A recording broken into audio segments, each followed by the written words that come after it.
Welcome to another wonderful episode of Journey of an Entrepreneur.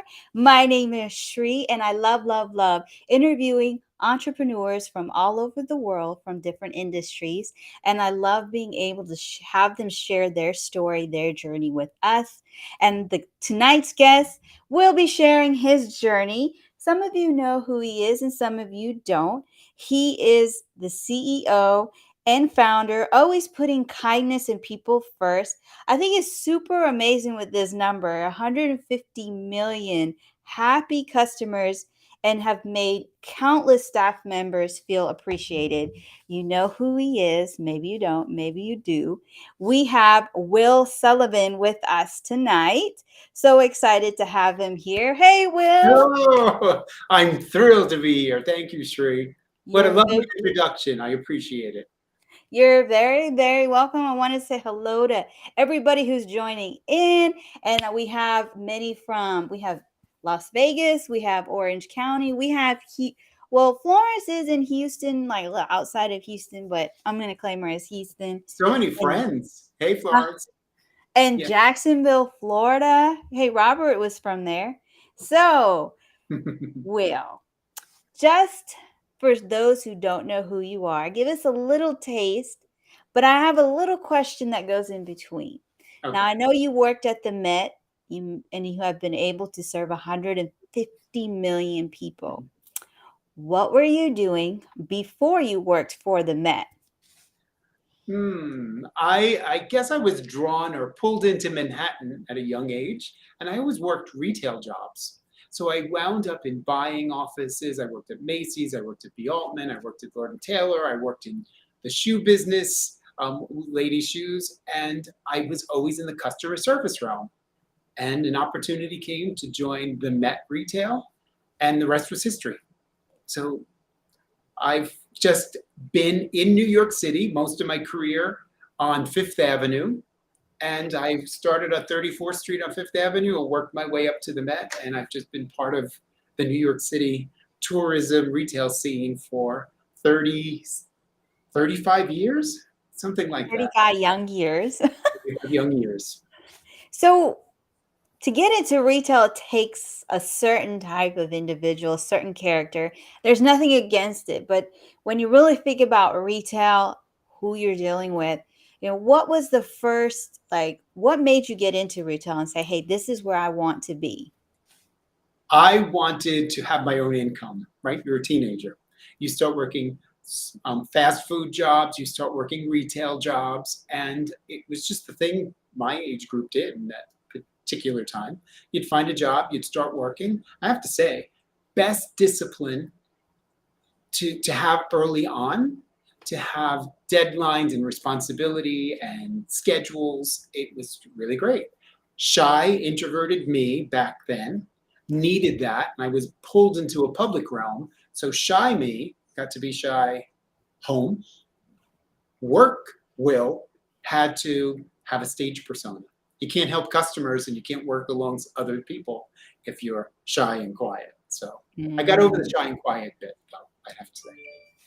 Well, I do know about being shy, and I do know about getting into, you have to really talk to people, stepping out of your comfort zone. And so when you started working at the Met, and what are some similarities that you started to see with working in retail and working at the Met? So my career had always been public customer service, retail, and I was part of the store operation for many, many years at the Met before I was the full visitor experience person.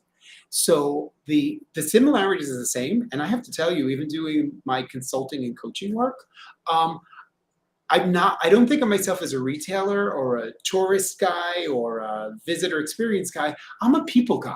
I just love people. So when I've been thrown into any situation, in any job, any project, I just love getting to know people, like you and Shannon before the show starts, right? I'm naturally curious about people, and that's like half the battle in trying to get anything done as a team. I loved how you said that, get to know the people, because that's something that some of us don't take time Mhm. to do. I mean, going into a leadership role, this is like one of those things that is talked a lot about. So you even talk about putting people first. But before you got to know, hey, put people first, for you, what did you notice about leadership throughout your career? And when did you realize, like, you know what, we need to be putting people first? It's always by example, right? I've been fortunate enough to have early on worked with some great people who taught you, who were real. So the we all, come on, you've had plenty of bosses. We all have worked with people. The ones that are um, just results driven only with no human side. You want that boss that you can go to with a problem, talk about something, just be real people. So I mimic that, I suppose. Just the best leaders and the ones that inspired me the most were the ones who delivered results, knew how to lead, knew how to communicate, but they were also real. They had a sense of humor. They got to know a little about your life. They shared about their life. And so I just, being curious about people and loving that in other leaders, I just been doing it for as long as I've been around people, just getting to know people first. And that's really where it came from. Because you can't deliver the result and you can't do anything great if people don't like working together. So Mm. that's job one. Get people together in the room, figure out what the goal is, and work together. And I love doing that. Just love doing that. If you really think about it, you've probably heard of this, but the team makes the dream work. And Yep. so Right. if there's a lot of clashing, you're not going to hit that. But you might have a team that's working together. You may barely hit that goal, but it's the morale and understanding, Right. like, what can we do better for the next time? And they want to perform for you. It's not about, and you're like, no, no, no, it's about you. But Right. you can go into that more. Yeah, you don't want the team, right? The best teams, and I've been parts of many teams, and there is that sense of we're in this together and let's get through. So the Met, the 150 million people you talked about, that was over the course of nearly 30 years, and you would have 7 million people a year, all those years, and you break it down by the days and the hours. We were sometimes dealing with 5,000 people an hour coming through the door. And that's not easy. There certainly wasn't a one-on-one ratio with 5,000 people helping 5,000 people, right? And so, how do you get through that? You all just band together and you work with colleagues, you work cross departmentally, and you just start figuring out, okay, this works, this doesn't. You get people together and you problem solve. And so that's the people first, because you can't welcome 5,000 people through your door without a sense of collaborating with others. And Oh, anyone who thinks that they have the answer, or they could look at a map and say you should do it this way, just clueless. You got to be down in the trenches with everybody to figure it out. well, I do want to ask one more question, and it's about the Met. But we have Robert who says good leaders know that if you take care of the people, they will take care of the process, which leads to making profits. And it's all about having a shared vision and letting people work towards that vision. It's so true. So about these 5,000 people, was it because of the Met Gala, or was it because of other events that were there that were just as big, but they're not as publicized? It's one of those, if you know, you know. Right. The Met itself, I mean, just growing up in New York, it's just iconic and one of the busiest places to visit, right? One of the top tourist attractions. So on people's list, when you come to New York, there are certain things you do in the Met, Central Park. The Met sits in Central Park. You're going to see Central Park. You go to the Met. And we would often, I forget what the numbers were, but a high percentage of people who visit the Met only visit once, or they have Ooh. only been there once before.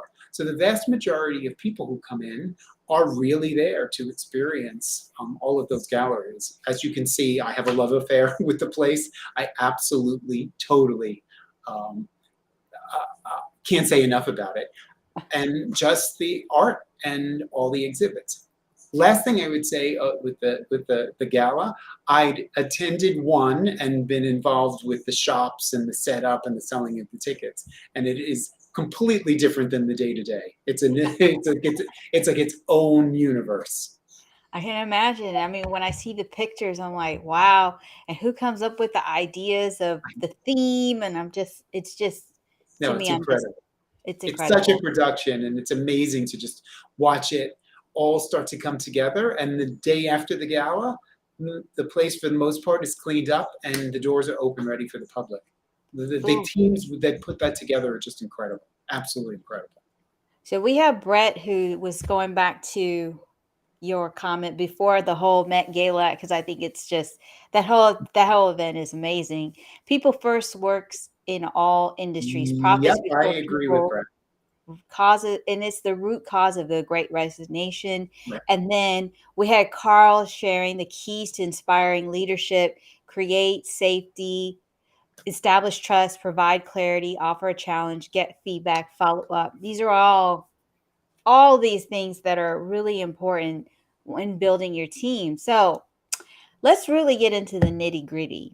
So, how did you know that you were ready to step into entrepreneurship and take your expertise and turn that into something that others would be paying you to come in and help their team? Really, really interesting because I loved my job. I loved everything I did, and I loved my teams. The pandemic changed everything, obviously, for so many folks. While we were shut, New York museums were shut for 5 months. So the Met was shut for 5 months. Part of my work and part of my responsibilities was to work with other museums. So there was a task force to reopen cultural institutions in New York, and I was involved there. So while I was in the big fish, the Met in New York, you knew this big, gigantic world. But then I got to meet all of my colleagues around the five boroughs and beyond. And it was magic. And we problem solved, we worked together, it was these virtual calls.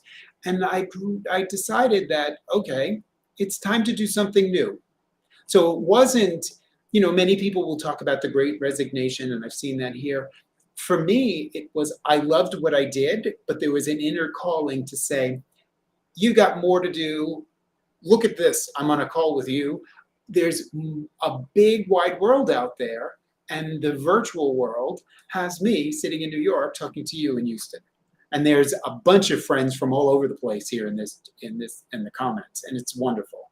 And that's what I want to do more of. Speak on these topics, offer services. I have a few clients, and I do what I did at the Met. I'm helping with customer service, visitor experience, team building, and I'm just sometimes feel like I'm the luckiest person alive because I did it as a day job. Now I get to do that, meet teams in other organizations, and it's wonderful. It's absolutely wonderful.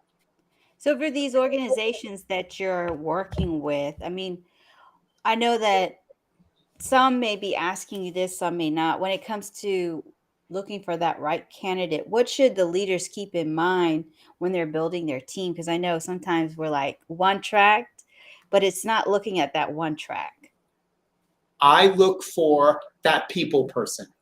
And when I've worked with different skills, so the Met can be intimidating. I'm going back to the Met or an organization. There's a belief that someone who works there needed to be maybe an art history buff or know so much about the different galleries and time periods. And that doesn't always work because there's different personality types. You have someone who's extroverted and likes people, you can teach them about the galleries. You can teach them about your process. You can teach them about transactions. You can't always teach a non-people person to be a people person. So I'm always advising people look for that kind of raw talent, that one who really loves working with people and helping customers. That's going to take you a long, long way. I really liked how you said look for the people person. Yeah. Look for who's like, because sometimes we get caught up in it has to be this way and they have to have Mhm. this. But sometimes the person in front of you may not have all of those, that experience, but they have that what you're looking for, that it That factor. it, yes, exactly, exactly, exactly. Because I mean, especially. Are some of your clients retail clients that you work with to help develop teams? I've been fortunate. I've been in the realm. I would work with retail, but it's really been the museum world that I've been working with this past year because it's only been a year since I've stepped out of like the old Will. Like what is it? The new adventures of old Will, that kind of thing. And so it's been a year, and it's been the smaller organizations, and it's been quite eye-opening because the Met was so large and I had such a large team, but the smaller organizations struggle with the same issues. They're just on a smaller scale. And to just get in there and just help people find their own natural talents. I would say that's what it is, Shri. People, we all have a talent, we all have a gift. And if you like people, and if you're curious about people, get to know them a little bit and you can see where their strengths are. And it can help you reshape a department. It can help you rethink the day to day operation. And so being so rigid with a cookie cutter approach that you need this type of person can sometimes hurt you. Look at the Mhm. talent you have around. Maybe there wouldn't be the great resignation, right? Look at the talent around and adapt your business to really good people who want to do a good job. Ooh, you dropped so many good hints here, like when you're looking at talent, what to really keep in mind, especially retail is not as easy, Right, but maybe you have a team, it's an office 9 to 5, but you could be you're facing people. It's just a right, different, it's not retail, it's exactly, training, or it's you're the person, the go-to person to get all of the things for the team done. You right. could be the person that runs and gets all of the needs to talk to every department. Or you can be, hey John, thanks for joining us. Or you could be in retail and looking at, okay, does this person fit on the team? So, you know, what advice do you have for people who are trying to navigate the tension between revenue focused and being more people focused? I would say the secret to my career, and you could see my headline, I talk about the $1 billion worth of revenue. Again, when I had left my former life, I realized I put it all together. I was like, wow, my teams helped deliver this. I didn't do it myself, the teams delivered it. I am numbers driven, I'm competitive, I love setting goals and beating those goals. But I have to say, I I would really looked after the team first, making sure they loved what they sold, whether it be jewelry, books, tickets.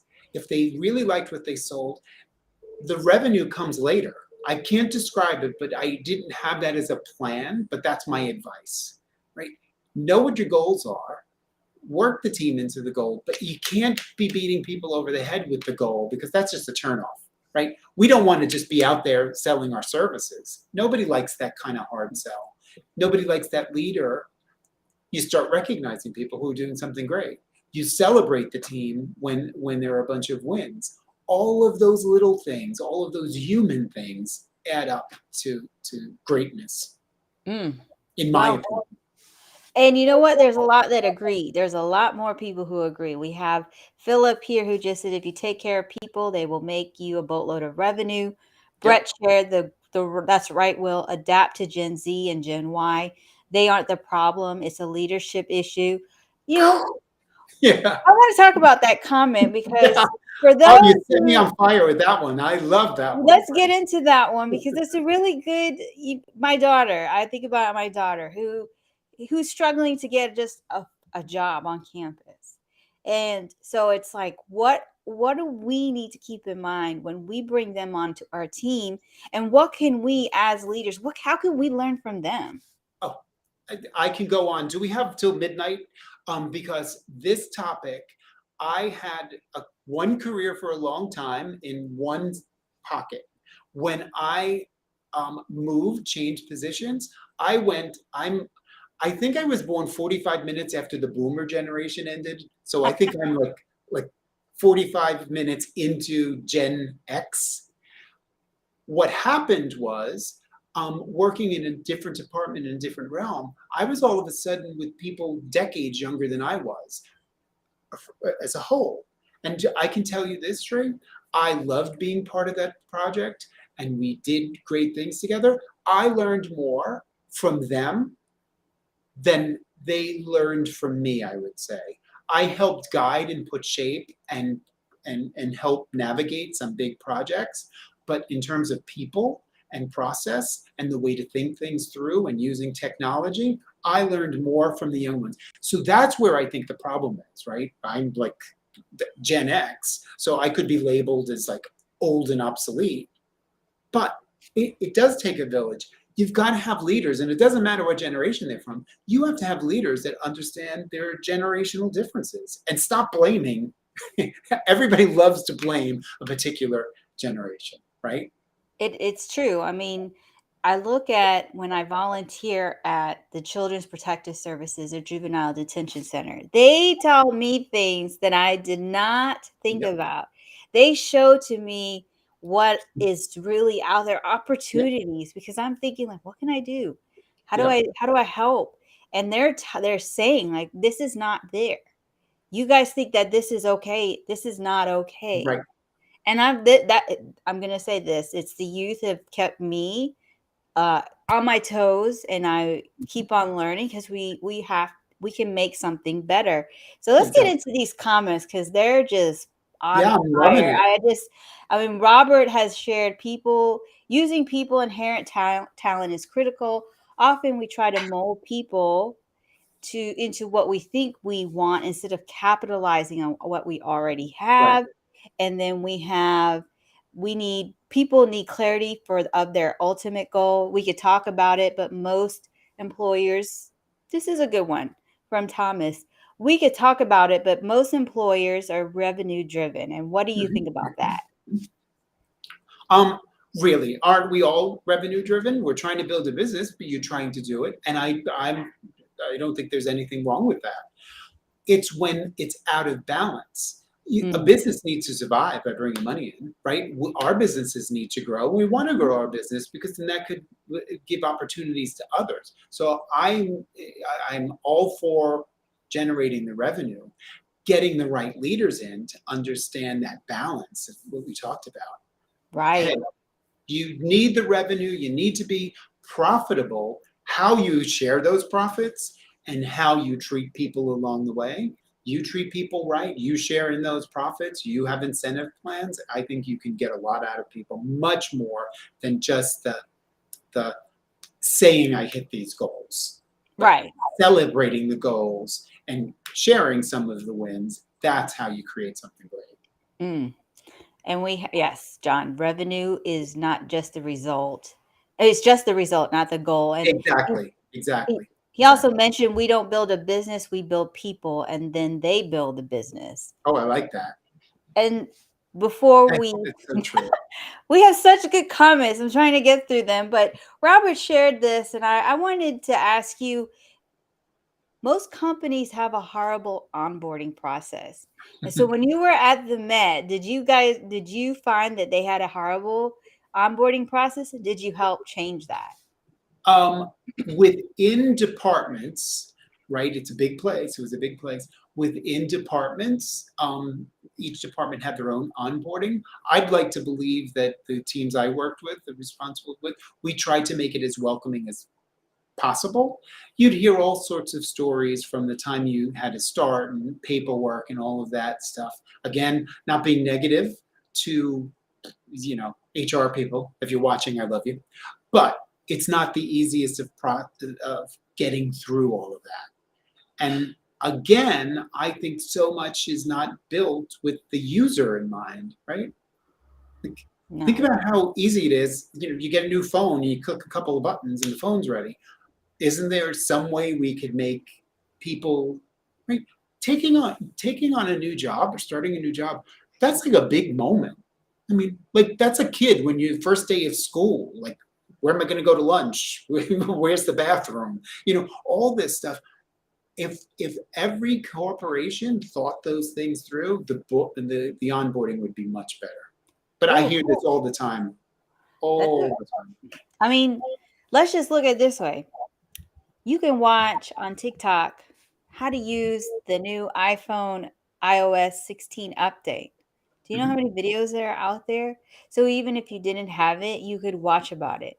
And Right, now, when you use the phone, you know how to. right. And as simple as like, okay, the bathrooms are located here. There's the taco truck Exactly. that comes on Tuesdays. Ask for Felipe's Tacos because that's the number one. Like small things like this, Right. maybe not make a big difference now, but it does later. Philip has a question for you. Do Oh, you think it works when you develop the whole person? if I'm understanding this correctly, part of part of me developing teams and getting to know people, I really have the ability, and I don't know how, I have the ability to remember people's names. So when I would start working with people, colleagues, staff members, new bosses, I would want to know their story. So I think you do need to develop the whole person, right? You don't know everything about someone, but they can't just be the person in X title. You need to know the person. And I think you get more out of people. And I personally, as a leader, learned so much even about myself. So Mm. I think that you need to develop the whole person, and there's limits, but I do believe that you have to have that human side, without a doubt. And wow, what a great explanation from you. But we also have quite a few that I like how you said, this is from Robert, and he's mirroring what you said. I think you have to acknowledge the whole person, but I don't think a company should be responsible for developing the whole person. There are some things they can do, but it's not the total responsibility of the Right. company.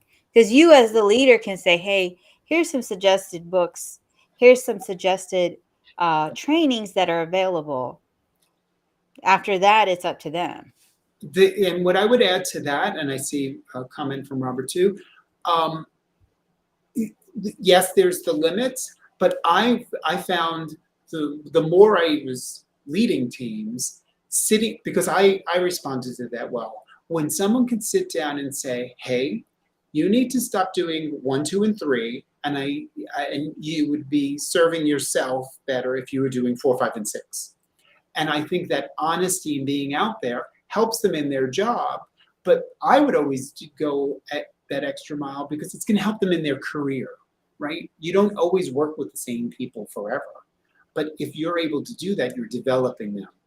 Marital issues, I can't help you with, but if there are things that you can help the person maybe be better at communicating, maybe be better at time management, it's going to help them in other areas of their life. Absolutely. And so I hate to be the bearer of bad news, but this conversation isn't over. This conversation is going to be carried over onto Instagram, and we're asking you to come join us. But before we do, Will, how can we connect with you? And make sure anybody who's watching the live or the replay, if you're not connected, let him know you caught him on this live with Shri so he knows. So tell us, how can we connect with you? Uh, Best way, I'm on some of the social, but LinkedIn is my platform of choice, if you will. That's where I am, and hopefully by the end of the month, I will have my own website, aspiringbetterhuman.com, and I'm working on a soft launch to do that, so I can put content out there, my offers out there, tell a little bit more about my story, so it'll be a work in progress. So that's coming soon. But for the time being, LinkedIn is the best place to find me. I love it. And anybody who's watching this live right now, make sure that you go ahead and follow Will. If you want to get on camera because you want to build visibility to your business or your brand, and your brand, not or your brand, and you're a solopreneur, corporate professional, I would love to be able to help you. Go ahead and hit that, send that word video. But also, you could check out my content. I'm here on LinkedIn, I'm on TikTok, I'm on YouTube, and the last place, Instagram, where we're asking you to come and join us with this wonderful conversation that all of you, thank you for all your amazing comments. And if you have questions, you can definitely ask them in the comments or you can come join us. And so until my next live, which is next week on Thursday with Ellie, who I'm excited to have on, Have a wonderful evening, everybody. Bye. Bye. Thanks, Sri. Thank you, everyone.